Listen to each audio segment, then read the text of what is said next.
Всем привет! Вы на канале Готовим с Оксаной Пашко. Сегодня приготовим салат с пекинской капустой. Салат готовится быстро и просто и получается вкусным. Девочкам такой салат точно понравится. Подписывайтесь на мой канал и узнавайте еще больше вкусных и простых рецептов. Сначала подготовим все ингредиенты.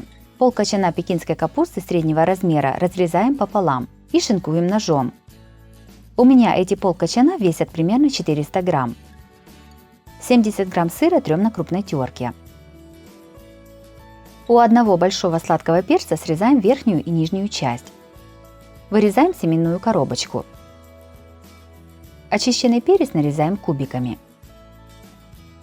В большую миску кладем подготовленную пекинскую капусту, нарезанный перец. Насыпаем одну банку консервированной кукурузы и тертый сыр. Салат перчим черным молотым перцем. Заправляем 2 столовыми ложками майонеза и хорошо перемешиваем. По желанию салат можно немного посолить.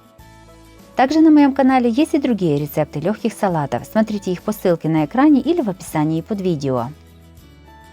Салат готов, можно подавать на стол.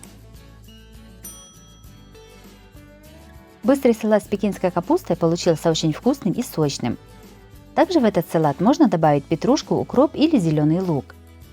Если вы предпочитаете более сытные салаты, то можно добавить отварное мясо или колбасу. Если вам понравился такой легкий салат, то обязательно ставьте лайк и пишите комментарии. Подписывайтесь на мой канал, чтобы не пропустить новые видео, они выходят каждый день. С вами была Оксана Пашко. Готовьте вкусно, готовьте с удовольствием.